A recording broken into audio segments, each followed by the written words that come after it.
Episode 40. I'm so happy to have a special guest with us today. His name is Joel Schafer, and I found Joel on the Alfa Vedic podcast. And I'm just so excited to really deepen into sexuality and relationships with you. So, yeah, thank you so much for saying yes, Joel. I really appreciate you. Yeah, you're so welcome. Really honored to be here. I'm glad you felt called to invite me, and yeah, I'm glad we can talk about this incredible subject.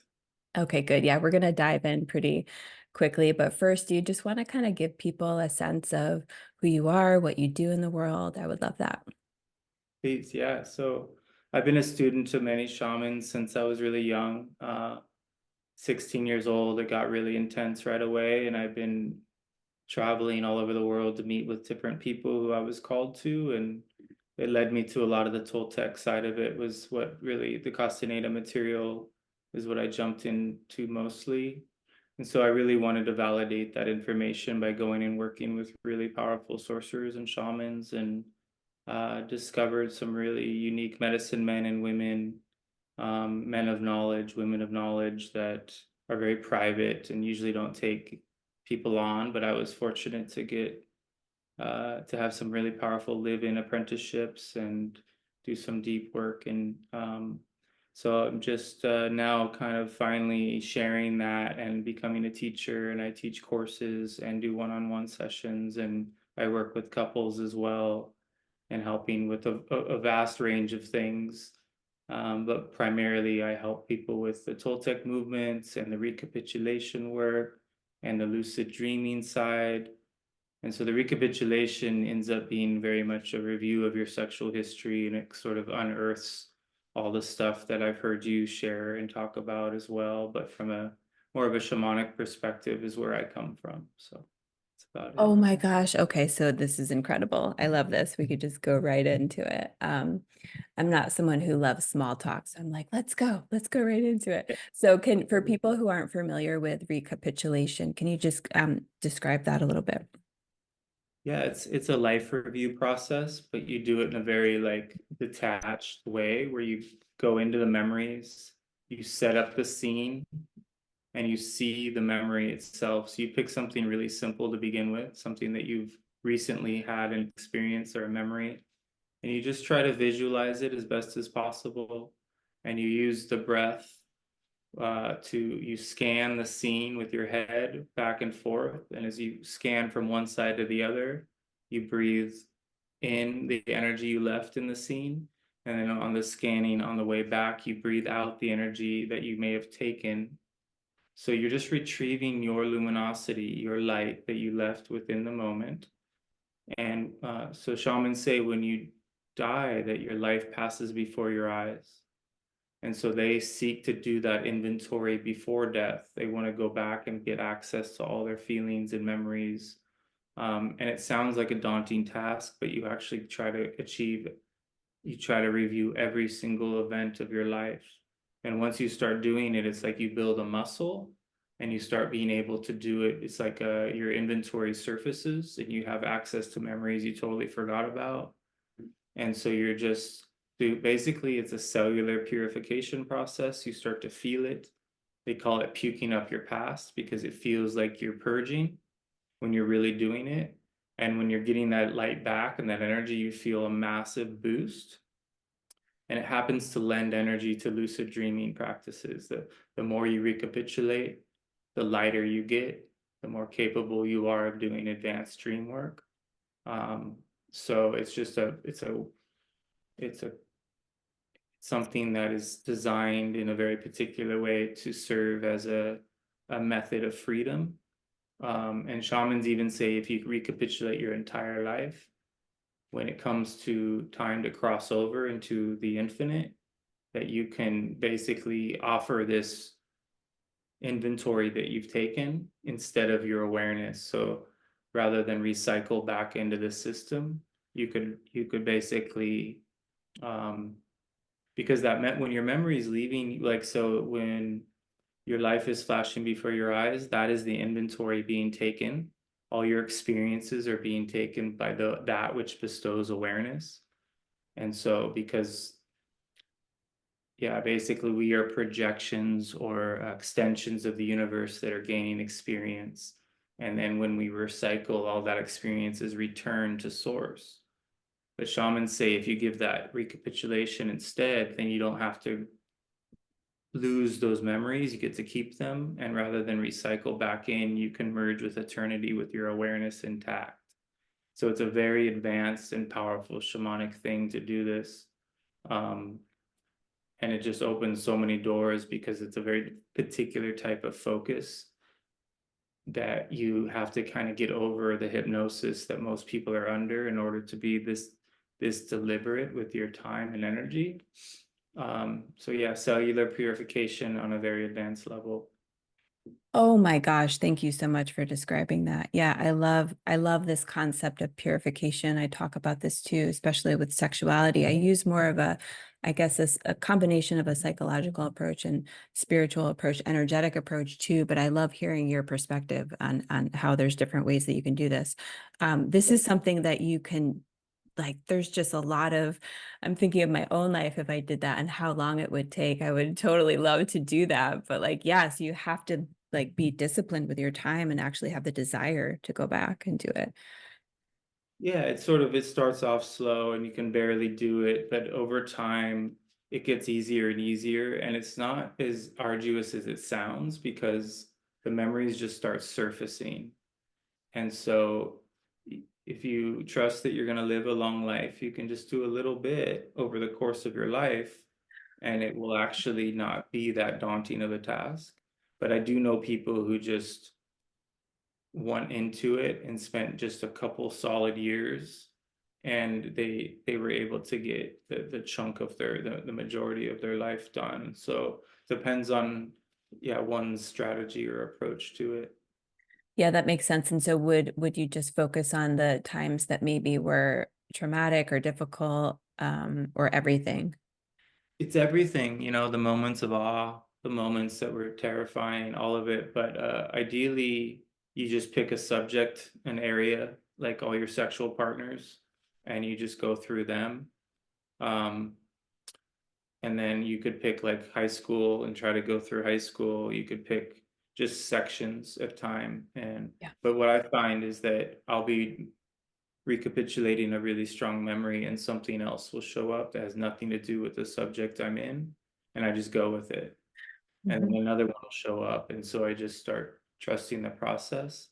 Um, and it just takes getting used to because you get so much energy that it can almost be overwhelming. You have to have your outlets pretty dialed in as you start to save energy in this way because um, we if without our creativity and our imagination, having too much energy running could get kind of tricky. So yeah, it takes getting used to.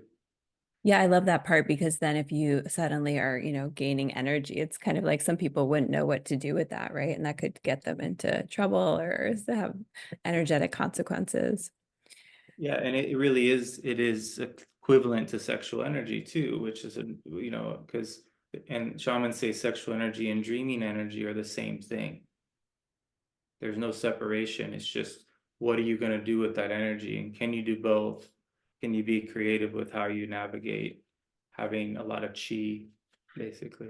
Right. Okay. Okay. Yeah. I would love to get into, the sexuality piece in terms of, what I experienced in my own life with regards to early sexual trauma was that there was kind of like an implanting of darker energies, right? That then sort of hijacks you. And so I was actually just talking about this with a woman this morning in a session, but it's kind of like, what do you do when that kind of energy comes and maybe gives you more, energy, right? Then you maybe, is it yours? Is it not yours? Right. And like, what do you do with it?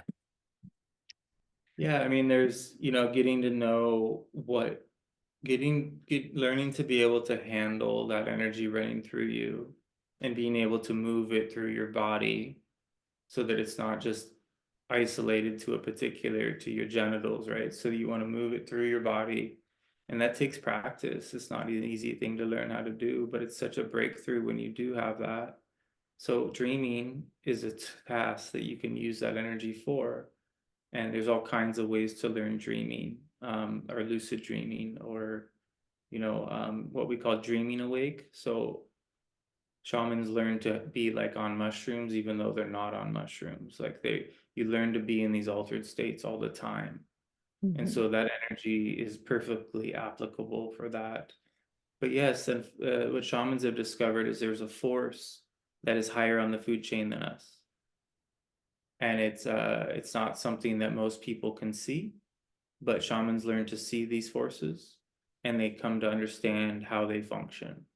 And they basically have learned to control us through impulses. And so becoming very disciplined is the way in which you oppose this force.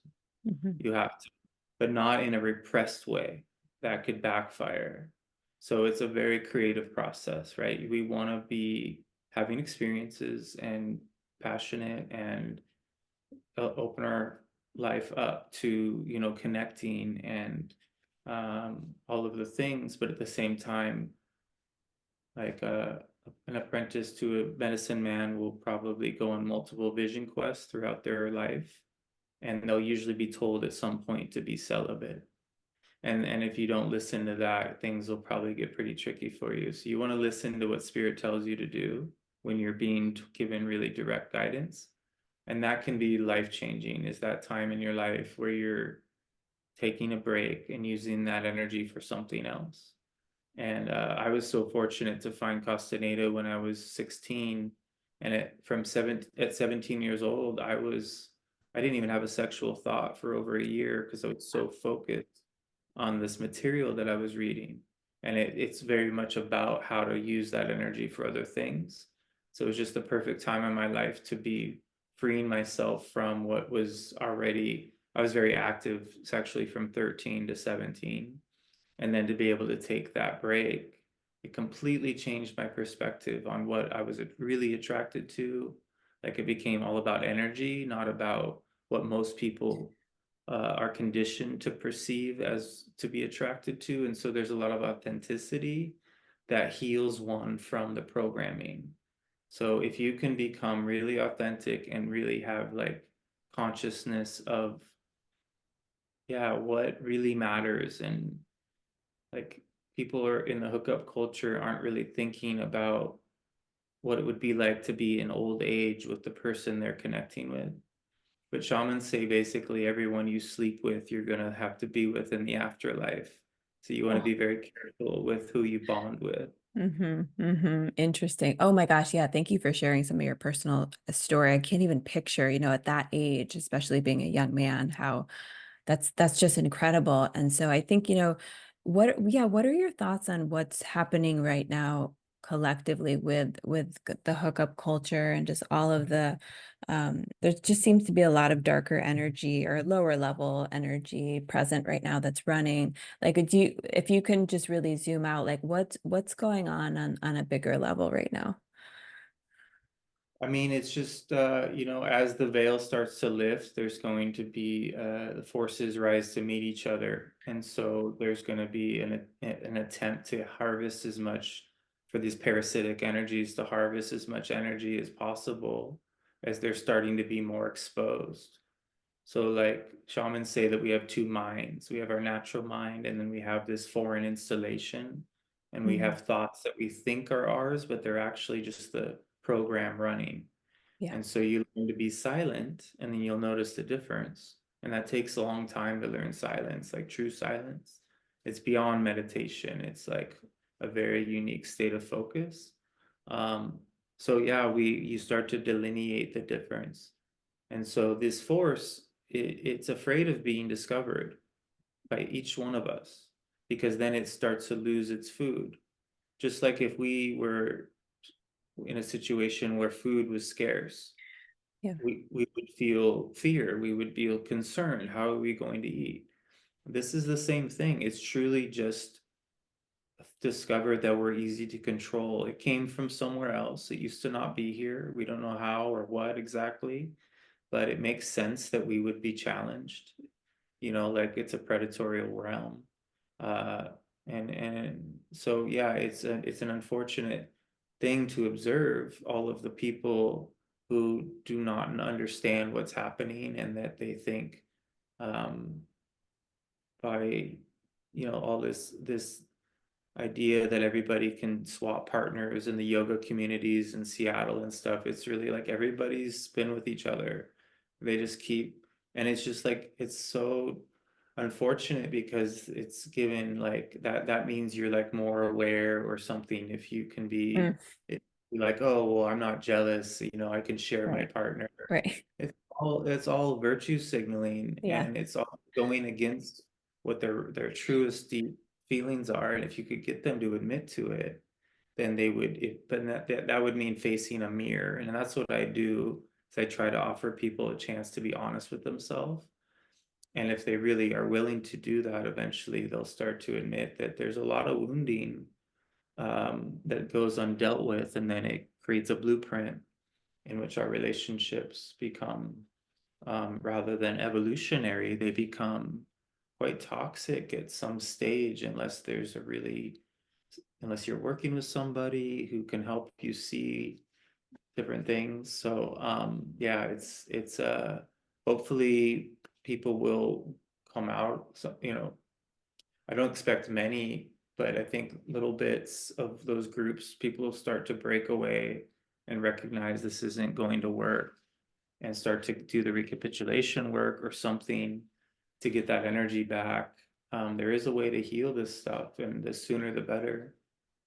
I love that you mentioned that part about, the whole trend around open relationships and, all of that and how, the words that you used were so beautiful, like the natural, goes against their natural state, which I also agree and have found in my own life that monogamy is so beautiful. And so many people have this warped idea of like, that doesn't work, monogamy doesn't work, marriage doesn't work, right? And so I'm sure some of it is just like this reaction to maybe see, like wanting to explore, and that's all fine. But I do think that the programming around all the polyamory and all that stuff, I do think that it's being kind of blasted at people, and in addition to maybe an organic curiosity, right? And Yeah. so it's like, yeah. So do you think like actually at our core that we are monogamous?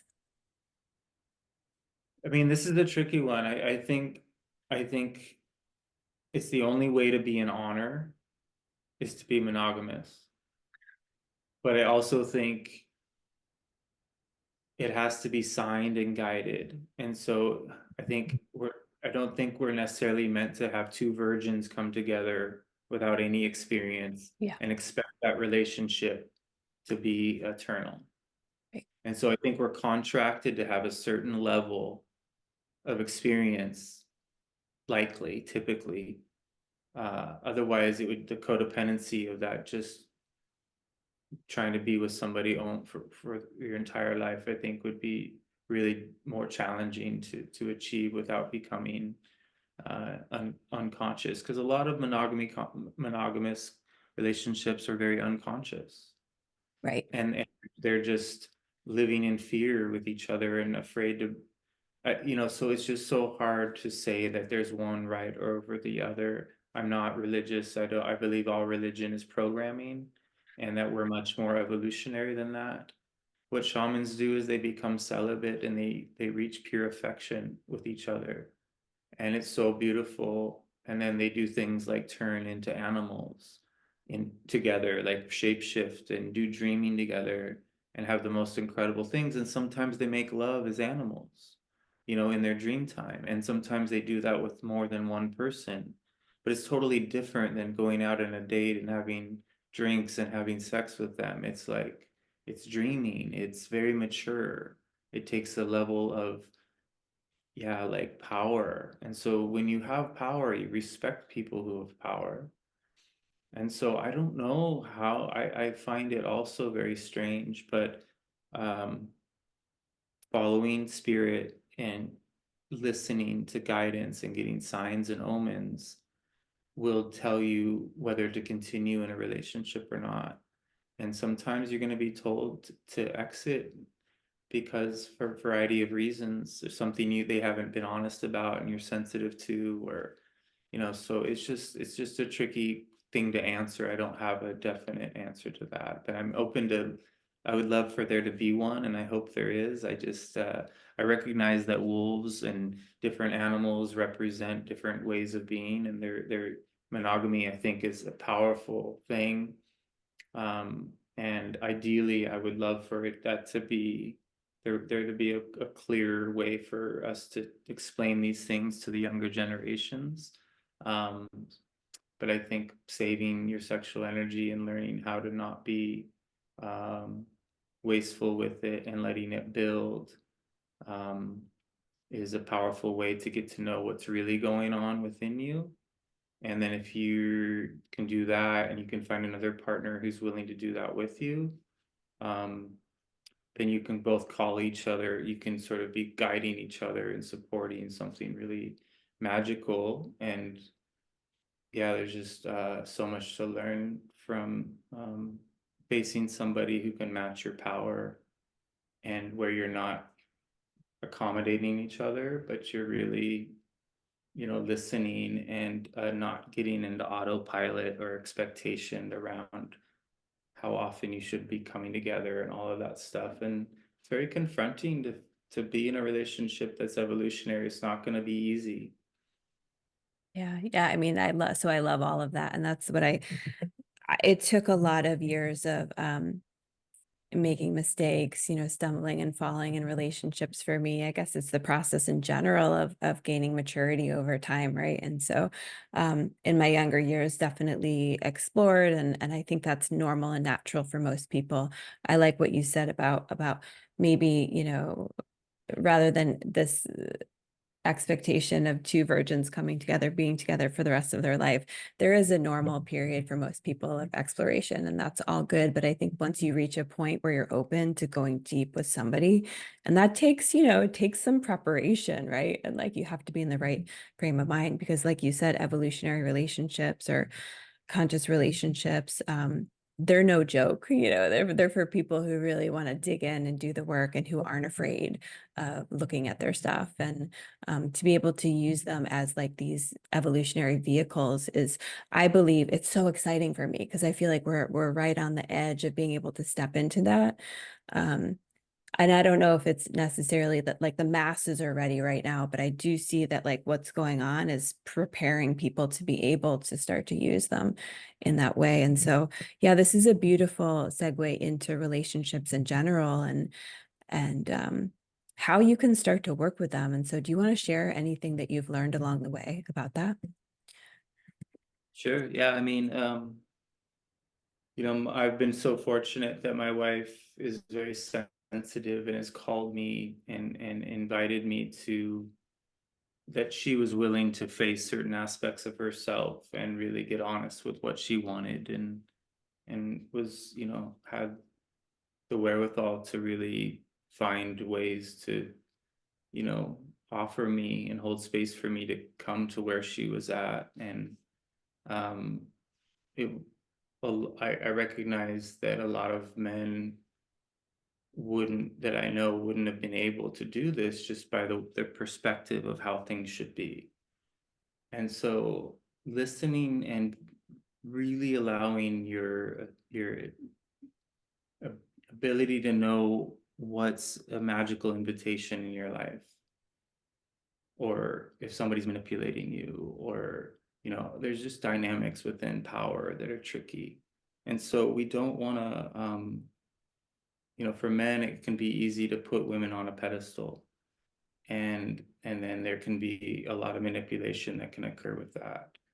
So it's really about communication and activating your throat chakra and being able to say what you truly feel and getting to your real feelings rather than your projections, and having, when both partners can see each other and reflect each other these things and honestly convey what they're witnessing and be able to handle those exchanges. So we practice something called witnessing rather than and then just talking back and forth. We hold space for one person to say until they're complete, Mhm. and then you wait, and then you speak until you say you're complete. So there's not You're not interrupting, you're fully holding space for this person to express themselves. And there's all kinds of tools in the shamanic and tantra world where communication is supported through systems. Like I see, I feel. So you start off saying, I see this about you, I feel this, and or just to have that space held. Honestly, working with people who have done this work, I think when a couple is willing to work with a third party who is capable of guiding, as a mirror and starting to see what needs to be said and helped with, is pretty key. And it's not going to be perfect every time. Every person has holes in their consciousness. So you're going to find those areas where that helper is unaware of certain things, but that doesn't mean you can't use them for the parts that they're really aware of. And so my partner and I have worked with many very powerful people over the years that held space for us to work through some heavy stuff. We had a really difficult beginning, and so ours is kind of the opposite, where we didn't have the honeymoon phase at all. It was like really difficult, and now all these years later, it's getting really to that point where it's like we're resetting everything, and it's really stronger than ever. Um, so that's been fortunate and difficult, but being willing to raise your hand and ask for help, and there's going to be a force that comes in and tries to stop you when you go to step up to the next stage, and most people allow that force. Like something will happen, your car will break down, and oh, I don't have the money now, or whatever it is. But if you really are listening and you really want and are willing to admit to what you want, it's not immediate gratification. It's a long-term powerful connection with somebody who you can get to know, and that can help you to get into your heart and really take care of yourself. And especially when you get older, you realize how valuable that is. But when we're young, we just don't recognize that unless you're kind of wise at a young age, or you've had something happen that's really revealed that to you. So shamans talk about death as an advisor, that you want to ask your death, ask that part of yourself, what's really of value here? Because when you're on your deathbed, that's when all those feelings come in. I wish I would have done this. I wish I spent more time with my kids. I wish, I hadn't left the woman that I really loved. Like it can hit you really hard at a late stage. But if you could have access to those feelings now, then you can completely, not end up feeling regret. You can actually act on those feelings and speak what you want to say to the person you truly love. And sometimes it's the person you love the most where it's the most difficult. And it could be a partner from 20 years ago that's still in your field because of how strong of a potential the bond was. So it's a lot to face and look at and feel into. Oh yeah, thank you I love this part about like that there wasn't a honeymoon phase for you too. It's really interesting to see because as we're shifting into doing relationships differently, people are starting to understand there's potential there that is really, really untapped on a wide scale, right? And so like I see that the old way of maybe like the stages of relationships, it's sort of expiring and like transforming into something new. There's a lot of people who maybe are coming together, maybe they're at a certain point in their life or a certain level of consciousness where there isn't a honeymoon phase because like you kind of jump into it eyes wide open, you're willing to face your stuff together. I'm not saying this necessarily was your case, right? But like this idea of the honeymoon phase, one of my colleagues calls it a reverse honeymoon, where it's like really hard at the beginning and you have to work through a lot of stuff. And then actually it gets way, way better and easier as you go on. So it's just so interesting to see the shifts that are happening relationally and like what's possible for us. Um, For yeah. sure. Yeah. There's a lot of pure affection that can happen when you're willing to do, when you're aware of these things in the beginning of the relationship.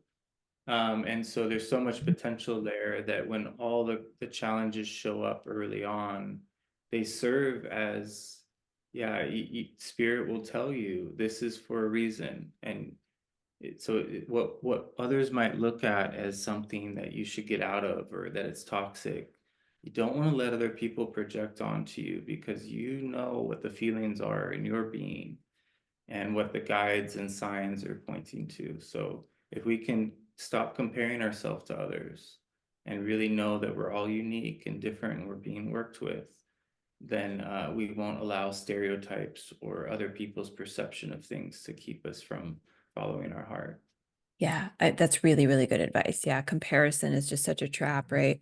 I want to touch back on something you mentioned, which is coming together in relationship with your wife, certain things where you made a comment about like many men maybe wouldn't have been open or available to that level of relating or what she was inviting you into, right? Could you speak maybe any thoughts about how you see things? Like number one, I guess the importance of understanding masculine, feminine energy, but then also just the evolutionary like trajectory of men and women and how we're relating and what are the shifts that you're seeing? Yeah, well, I mean, it's amazing, women nowadays are realizing how much they've been using their masculine to function within the patriarch. And the Earth Mother is like calling them to go back, all to really go back to the feminine. Right. And so men have a real opportunity to assist in that process and really help a woman in that way. And it's such an honor to be able to do that. But it's messy. It's going to be confusing and it's going to be triggering. And you're gonna go through it together. And most people aren't willing to go through the really heavy stuff because it's just they had an idea of how it's supposed to look, all the Hollywood Disneyland hypnosis of what, for both sides, for the women wanting to be the princess, and then a lot of that does play out and men like treat women like that, and then and it creates this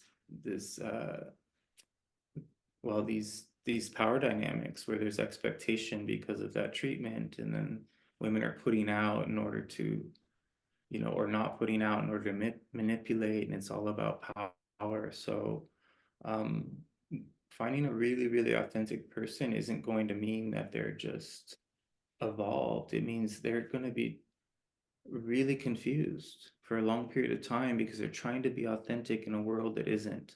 They're Mm. going to look crazy. They're going to look unstable at times because they're feeling things that you can't and no one else is looking at.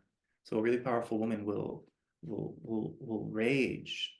She'll get fierce. And that doesn't, most men are intimidated by power. And women are actually in the energetic world way more powerful than men. In the dreaming world, in the spiritual world, men in the physical world are way more powerful than women. They can strike fast and hard, and they have physical capacity to dominate. If in a more caveman, cave world sort of world, right? Which still exists on some levels. So knowing this difference and understanding this, then being able for a man to not be threatened by a woman who's willing to point things out and call him out on his unconsciousness. And then her being able to then really, when he's in his center and his throat chakra is activated and he can expose and show her the areas in which she's undeveloped, if her ego is healthy enough that she's not going to deny that. So I'll say something to my wife and she'll almost puke because it's so spot on, right? And that means there's something undealt with there. Yeah. And then vice versa. She'll be able to just target exactly where my unconsciousness is playing out. So she sees things that men don't see, and I see things that women don't see because we're different. My teacher said there's only two tribes in this world: the tribe of man and the tribe of woman. Yeah. Yeah. And Well, we learn to work together. Oh my gosh, I love that so much. So powerful, right? And we're getting all sorts of messaging right now with all the gender stuff that's not true, right? And so and that's being diluted working with these two polarities that need to come together, right? For that, yeah, for the divine union aspect. And so do you want to say anything about that, the mass hypnosis around the gender confusion? Yeah, I mean it's if you really work with each person who's in that process, and if you could get them to be honest with themselves, it's not that there's just a wound, and it's manifesting in this need to be special, or and I'm not saying like with the native people, there are winktes, there are beings who are born, men who are born with almost like even sometimes a dual spirit, or all kinds of things where it can be so confusing. And that's okay. They can be, totally experience that. It's when it starts to get into surgeries, and then that you need to call me this or that, and it's this whole world. But when it's going after kids when they're so susceptible, it's just such a tragedy. And it's absolutely, it should be illegal. And the fact that this gone on this intensely, and it's this far along, um, with these puberty blockers and stuff, it's just tragic. But at the same time, it represents where we're at.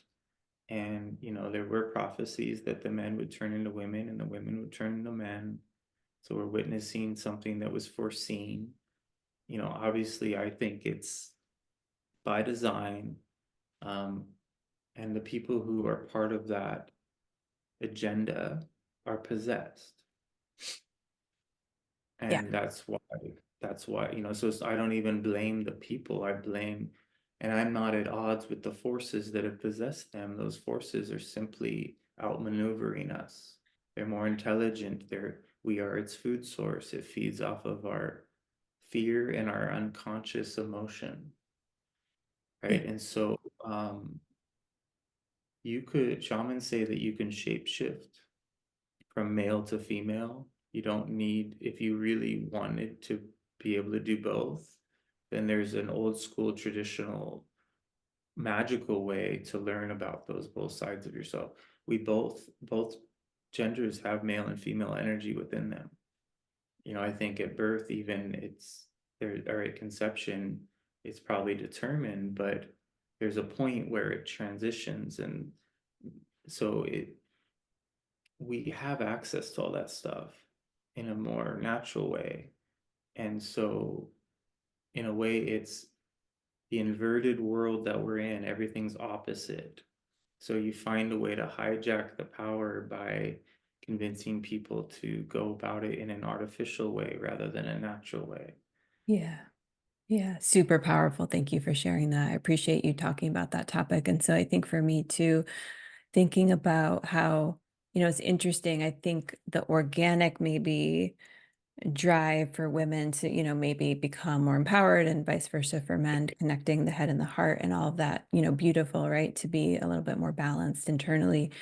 I love Carl Jung's concept of, the animus and the anima and the integration. And so like, um, with his work is so just beautifully spiritual, and thinking about coming into more of an inner union and how that really is like a path to spiritual enlightenment in a way, so maybe one of my theories is that maybe as we're walking that path a little bit collectively, like people are opening and balancing to that, and then that natural impulse is getting hijacked, like you said.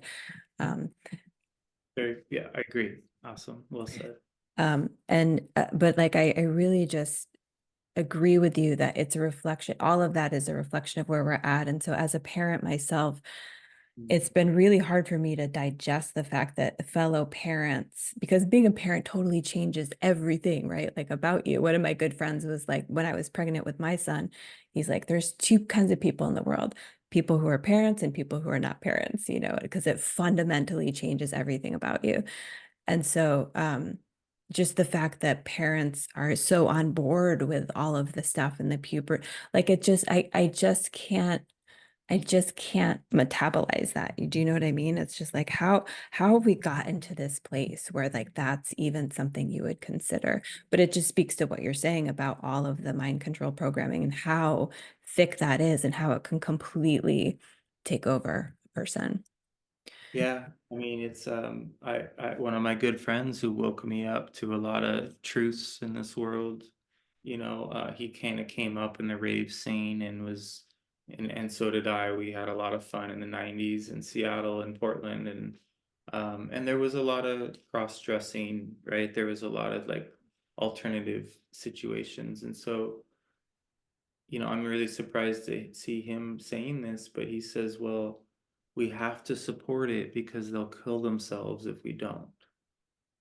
And it's like, okay, well, I, it's such a final statement, right? It's like, so for sure, like that's his perception of it. And so I think a lot of people are, that brings in a level of, it's like you've sort of forced into a corner to go along with it if that's how it is. And so some of that's the way in which it's being upheld is this: we need to accept people as they are.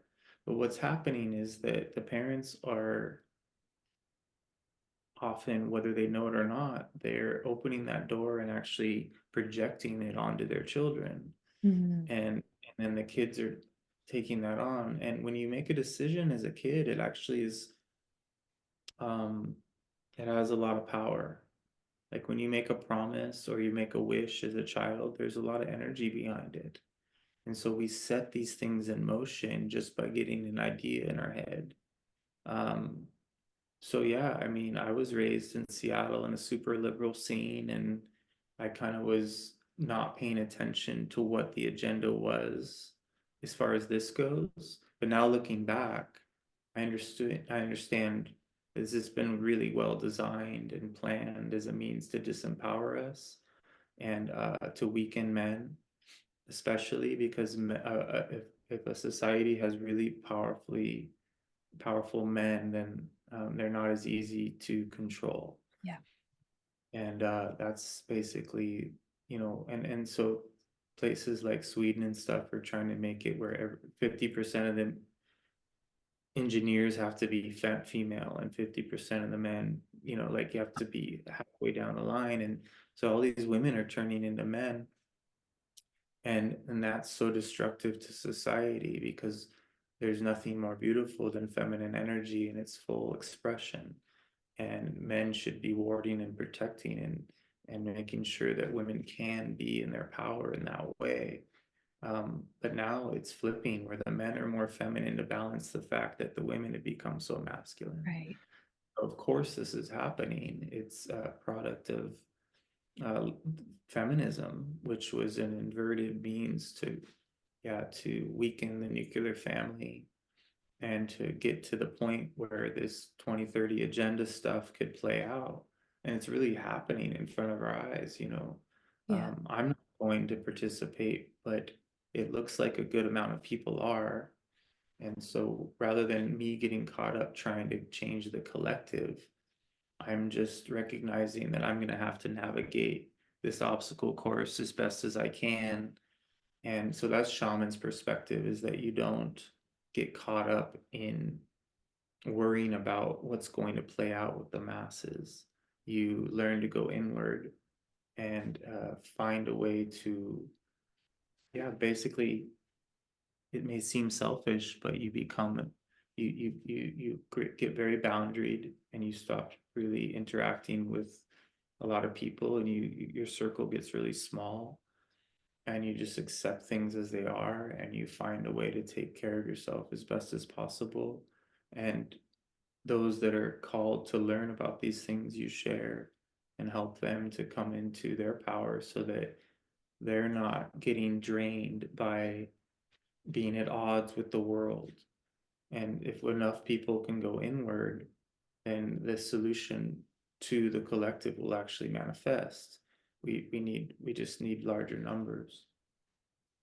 I love that so much. Yeah. I used to actually in the early days of like kind of waking up, especially to all this stuff, what I call the war on love, sex, and relationships. This was a couple of years ago, a little bit longer.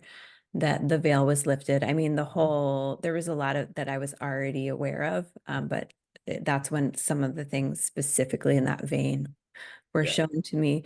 So yeah, there was a lot of just like a lot of fury and emotion and anger at that. And I did go through a little bit of a phase of like wanting to shout from the rooftops and tell people, and it's all good, right? But like I love what you say, and you know, turning within and doing the inner work that you're being called to do, and then just trusting that, you know, the people who are meant to hear your message, or you just being a light in the world, will is probably the best thing that you can do. But yeah, I'm just looking at the time. We'll probably go for about 10 more minutes or so. But I think what I really would love to do is go a little bit deeper on like the male and the male female kind of roles, you know, because you shared about how men are becoming so, yeah, just disempowered in general. And I feel very strongly about that as a, you know, I have a son, I want to raise him into a good man.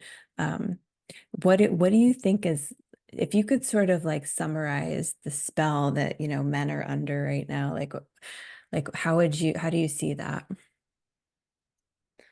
Yeah. You know, without the rites of passage that would be in a more traditional native culture, we're not given, you know, we become domesticated, Mm. right? So we need to rewild somehow. And so I think both men and women need to return to nature as much as possible. Men need physical outlets like martial art training, powerful mentors, other men that can help them to develop, you know, their ability to anchor and root themselves energetically. Um, and you know, I think it's a matter of sort of um, the challenge in this world is you might go to a dojo and offer a young man a chance to learn something. You might find out that that teacher is kind of culty, or he's, you know, so you're gonna hit and miss about finding powerful mentors, but that's part of the journey. And so we wanna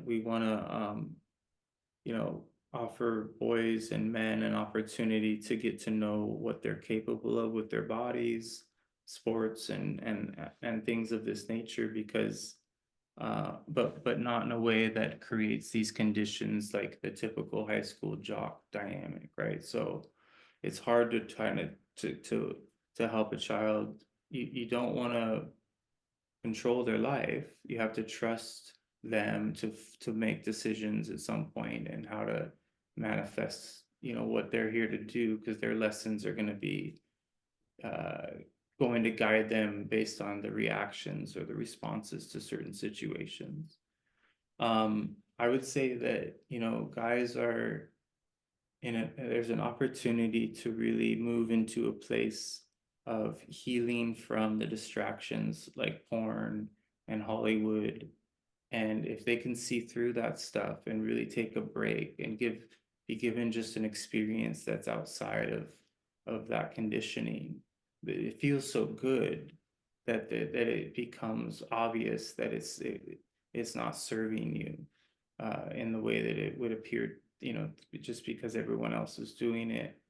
So, and I think women are, you know, it's such an opportunity for women right now to really take care of their sexual energy in a way that isn't being promoted.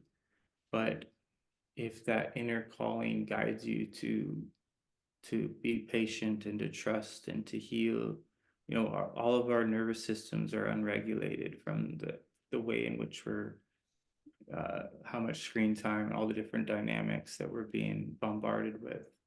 So you know, men naturally can ward and protect energetically, like a conscious female who is becoming lucid in their dream time, or is becoming aware of her femininity. Um, it's a real honor for a man to be able to do that in a more natural setting. And so, in any way that that can be modeled for the next generation, or it just modeled in general, general, right? So this is the 100th monkey thing again. The more people that have an evolutionary relationship, the more likely more people will see it, sense into it, be attracted to it. And so it's a matter of that kind of courage to do that, for that to spread, because fear spreads like wildfire, but so does courage. And so the more people that are, yeah, willing to be authentic, to be patient, and to trust, and to learn to listen to their intuition. So it's going back to that natural mind and that foreign mind. So the foreign installation is a program, and men are designed to climb to the top of their mountain and stand on the top of their life and say, I achieved this. This is who I am. This is my company I built. They're really driven to like represent, right? And women don't need to do that because they're open. They have access to everything already. So there's this idea that women try to behave like men, right, in order to sort of generate income or whatever it is. But when that balance of male and female is understood, then there will be a magnetic dynamic that will, if you're really, as a woman, you're willing to heal and go back into the feminine, then if rather than, be concerned about aging and fear of not being with somebody, trusting that your energy will build and that beautiful things will happen, including magical partnerships, then you'll get out of these dating apps and go into trust, and go back to spirit, and go, like as little kids, we had pure affection, we had imagination and creativity. And the way in which a male expresses that is so different than a female. And we just really need, for that trust piece to come back, because aging, this concept, it's a curse. We don't have to age at all. Recapitulation can cure that. We can, in fact, reverse a lot of our aging. Doesn't mean we're not going to change. But like Don Juan in the Castaneda books, he was in his 90s and he took such good care of himself that he could out physically maneuver Carlos Castaneda in his 40s. So old native people, we're designed to be hunting buffalo until we're 120, like, and like living fully. And so men need to hunt. I know there's a lot of movement to not eat animals and stuff, but I totally disagree.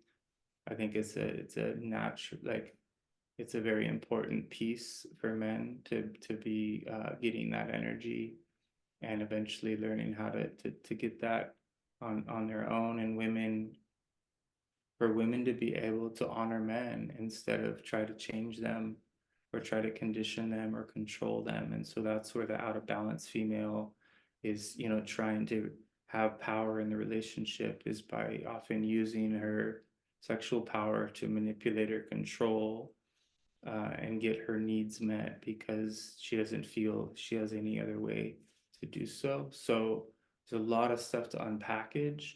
And so we have so much to unlearn so that we can remember what was natural. And that's the authenticity that's desperately needed.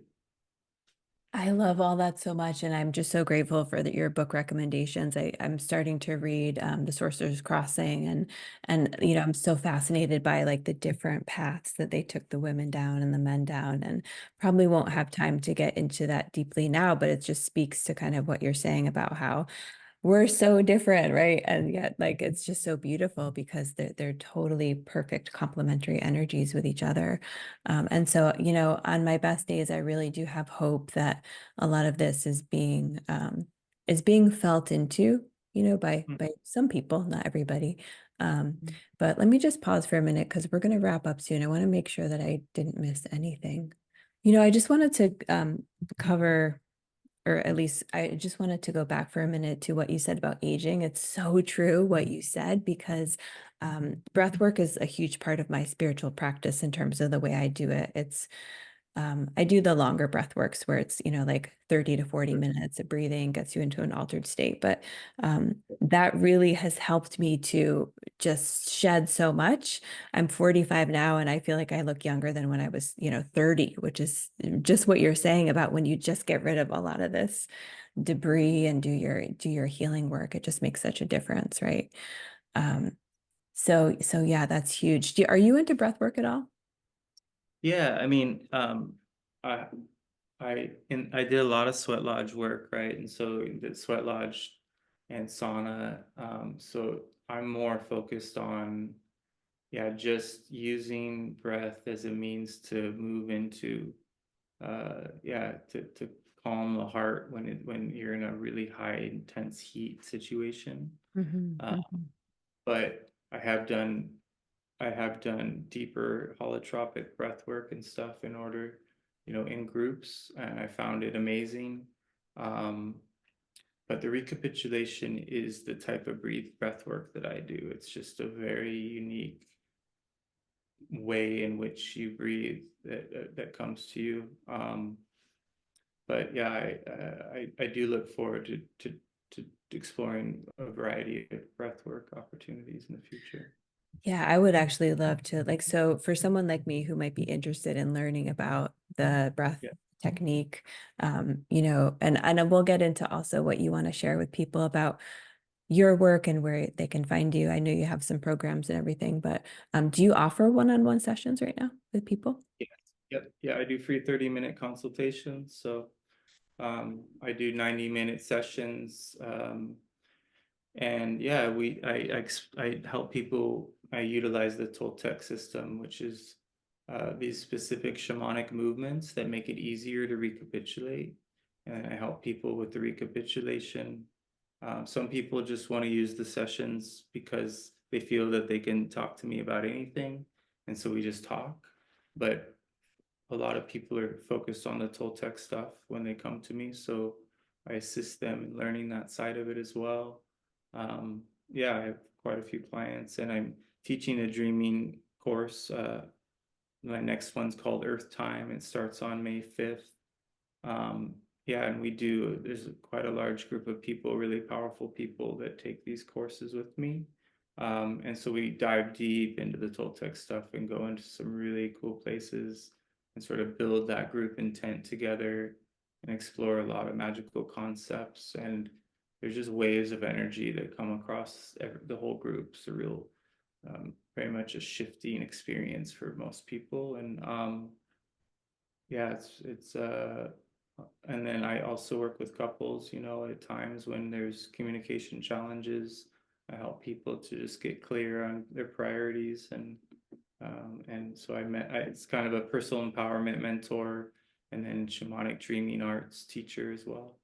Mhm. Oh, beautiful. Thank you for sharing all of that. And so if people listening, maybe like they might feel like they're too much of a beginner or maybe a little bit intimidated. What would you say to them if they're interested in maybe some of your groups?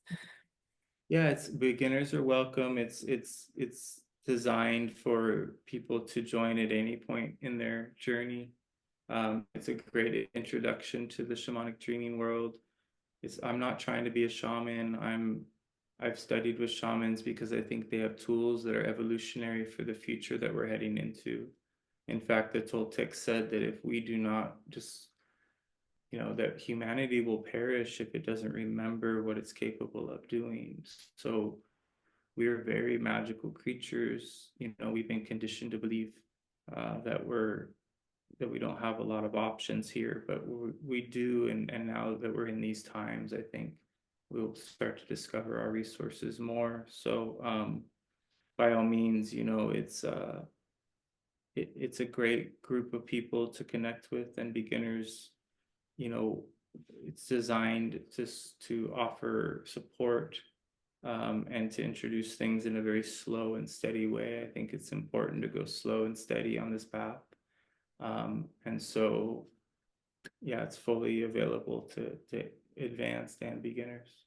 Okay, great. Yeah, thanks for clarifying that. And so last question for you. I'm just so curious. I just thought of this now, but so like let's just say that, more numbers of men and women open to maybe some of the things that you and I have talked about, and women really reclaiming their feminine and men really reclaiming the masculine and learning to work together consciously side by side. What would be your grand vision if all of this comes to pass? Like what would that world look like or feel like that we would live in together?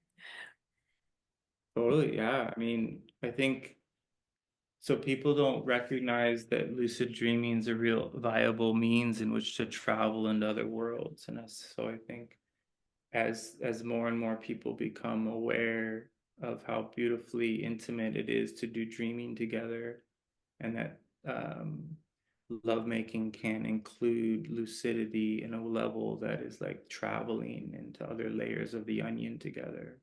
So you can set intentions together while you're connecting sexually, and you can learn to use that energy in a very particular way and open doors into other layers and start to see and understand our potential. So we're all designed to be given visions, right? That's why people go on vision quests. But a powerful relationship will also do the same when you're really in an evolutionary connection. And so if you start to imagine circles of people working together in community and sharing their experiences and inspiring each other and being in, very boundaried monogamy, healthy villages of people. Now, I'm not one that we would all want to live amongst each other. I think we're meant to be all over the world and connecting through these new methods that were being offered. Because when you end up trying to all live together, community is really tricky. Things get really culty. So we want to use and be strategic about how we form these relationships. And I think trying to live all up in each other's stuff and share homes, and I don't think that works. I think it's proven to backfire every time. And Yeah. so I think it's actually important for like a couple to stay together and not try to get so enmeshed in other couples' lives. Mhm. Uh, and if we could recognize that, then we could avoid a lot of difficult learning processes. But it's okay if people are in community and it works for them. I've just found that boundaries, space, privacy, my wife and I are very private. We're very careful about it's even hard for us to make decisions because we're very much live in the moment. So we're not good at commitment where it doesn't look like we're normal, but every day is really valuable to us. We're not just making decisions unconsciously. We we live as if we're going to live a long time, but we also are conscious that this could be our last day, and so we're very careful about it, all of that. So I think more and more people will be attracted to that concept of, yeah, really getting to know your partner, really. And if it's an evolutionary partnership, it's going to be really magical, and you're going to be able to talk and be together for durations of time that would seem out of balance to others. But at the same time, I think a relationship requires aloneness. So her and I have our totally separate lives. I go and spend a lot of time alone. She's training with all these different people and spends a lot of time alone. And that's what makes it possible for us to have, for us particularly, to be inside of this kind of development. I think that's so essential. I absolutely need that too. I kind of call it the dance of union and separation in a partnership, right? Where you can learn to come together really intimately, but then also separate out into your own energy and just flow. It's so important, especially, I'm so introverted and I just have learned to build that in. Otherwise, it doesn't feel safe for me. But yeah, I love that vision that you have. And yeah, I also agree. I see some of those communities that people are kind of like drawn to doing that now, but I think it doesn't really end well for the most part. But for me, it's just so exciting if, to step into these evolutionary relationships more and more, having the personal experience of like how catalytic they are, how healing they can be, but then also the growth is just so massive. And so it's really exciting for me to see if more and more people can really understand how to open and work with them in this way, just the potential for humanity. I mean, for me, it's like I always say this and it sounds so dramatic, but practicing relationships in this way is a huge key to the evolution of humanity in my eyes. So that's why I'm so devoted to the work I do. But Thank Joel, you. thank you so much. I really appreciate you. Is there any last words that you want to share before we close? Sure. Yeah. Just, again, our imagination, our creativity, it's not that people don't realize that the pure affection that we felt from like 0 to 3, it's energy we can go back and remember, and we can tap into it through the recapitulation. And so um having that capacity and willingness to sort of review the feelings of your past, more and more feelings will start to surface, and your longing for that youthful energy is everything. Because without our youthful energy, then we turn into our parents because they didn't go back and get their youthful energy typically. And so we're in a time that's really key that we understand the value of either recapitulating or healing your past traumas and wounds, because that's where all this extra energy is sitting there waiting for you to come back. Where it might be inner child work. It's everybody has a different way in which they take care of this stuff. But I recommend people really look into recapitulating, and by all means feel free to reach out, and I can help people understand it better through kind of a one-on-one practice where we dive into it. So appreciate your time. It was so good to connect with you, and really glad we got to talk, and look forward to further conversations, hopefully. Thank you so much, Joel. Yeah, I'm just personally really interested in probably booking a session with you and doing it myself. And so, yeah, thank you again so much. I want to respect your time. We could probably talk for so much longer, but yeah, it was great to connect, and I'll reach out soon. Okay. Wonderful. So good to connect.